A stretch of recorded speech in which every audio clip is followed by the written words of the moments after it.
Good morning friends. चलतु आज reasoning morning रू स्टार्ट करवा।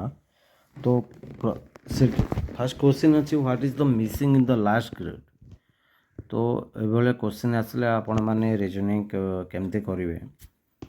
प्रथमटार देखु चार्टा सर्कल अच्छी, सेकेंडटार 5टा, देन 6, देन 7, देन 8। तो नेक्स्ट रमर 9।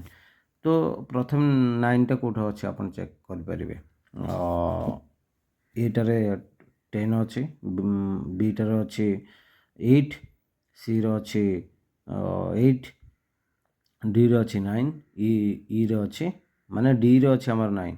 तो एटा मार्क कर रखु। ई रे अच्छी केटा 10 भी, ई ए बी सी कैंसलेशन, ई भी कैंसलेशन, एफ है 10, ए भी कैंसलेशन। तो डायरेक्ट कैंसलेशन मेथड रे आपण भी डायरेक्ट डी पाई परिबे। किंतु लॉजिकल आपण केमती पाई परिबे सॉल्यूशन देखंतु। चारटा प्रथम रहिला सर्कल, देन ऊपर 5टा रहिला, मान थर्ड टारे भी 6टा रहिला। आपण देखि परतो ऊपर रो रु से फिलअप हे आसी, देन तल रो रे फिलअप होछि। तो नेक्स्ट लॉजिकल भी आपण पाई परिबे जे तल आडू जेहेतु से फिलअप होइछि, आपण जानि परिबे लेफ्ट टू राइट की जाइछि। तो डी भी डायरेक्ट आंसर है परिबो।